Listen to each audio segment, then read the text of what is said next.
Back in 2006, McQueen helped push the race-damaged King past the finish line to finish his last race, and this was an event that marked history for many of us. Though I never owned him, the original damaged King that was released only once as a single back in the Race-O-Rama series was very elusive and had steep eBay prices. However, I've always been a big fan of that diecast because of how it encapsulated that moment in history. Mattel's decision to come back and release him a decade later was spontaneous, but definitely necessary because of the significance that Damage the King had. So, though it is surprising that they released him, I think it's about time that they do.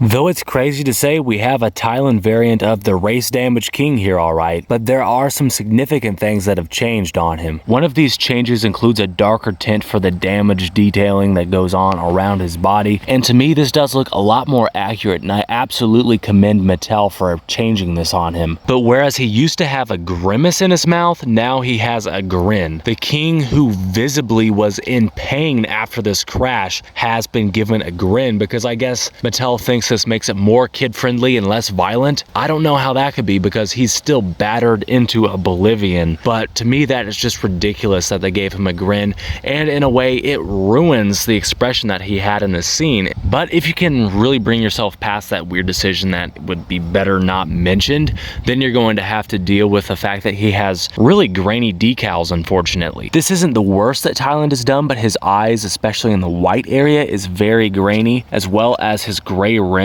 which are extremely grainy. And though his movie accurate updated decals would be great otherwise, they are a bit grainy as well, though you do have to look pretty close to notice this. Though this would be the least of my complaints, the back bumper on him is actually painted gray and pretty grainy looking paint. However, mine has incurred a chip on one corner, which is unfortunately the result of Mattel's new blister style. You may notice that he has brown eyes, which was also the case in the original Damaged King. In the movie, there technically was an animation error in which he had greenish blue eyes instead of brown eyes.